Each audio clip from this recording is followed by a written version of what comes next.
निर्मिती चौकातील आरटीओ सिग्नलचा खांब गटारीत, रिंग रोडचा रस्ता खड्ड्यात, प्रशासनाचं मौन जीवावर बेतणार का? कोल्हापूर शहरातील हॉकी स्टेडियम ते कळंबा, पाचगाव आणि ITI कडे जाणाऱ्या प्रमुख मार्गावर निर्मिती चौक येथे आरटीओ सिग्नलचा खांब तुटून सरळ गटारीत कोसळला आहे. हा मार्ग म्हणजे रिंग रोडशी जोडणारा महत्त्वाचा वाहतूक मार्ग असून दिवसेंदिवस या रस्त्याची अवस्था अत्यंत दयनीय बनली आहे. नाल्याचे आणि रस्त्याचे काम सुरू होऊन वर्ष उलटलं पण अद्याप पूर्णत्वास गेलेलं नाही. पहिल्याच पावसाळ्यात रस्त्यावरचा डांबर आणि खडी वाहून गेल्याने सगळीकडे खड्ड्यांचे साम्राज्य निर्माण झालं आहे. याचबरोबर जड वाहनांच्या वर्दळीमुळे रस्ता अक्षरशः उखडून गेला आहे.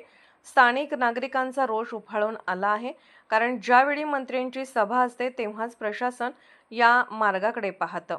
अन्यथा वर्षभर हा मार्ग जनतेच्या हाल अपेष्टांकडे पाठ फिरवून बसलेला असतो. रस्त्याच्या दुतर्फा साचलेली खडी आणि उडणारी धूळ ही स्थानिकांच्या आरोग्यासाठीही धोकादायक ठरत आहे. नागरिक दररोज या मार्गावरून जीव मुठीत धरून प्रवास करतात, कारण प्रत्येक वळणावर मृत्यू दबा धरून बसलेला आहे. तुटलेले सिग्नलचे खांब, अपूर्ण रस्ते आणि उडणारी धूळ हे सगळं प्रशासनाच्या निष्क्रियतेचं जिवंत उदाहरण आहे.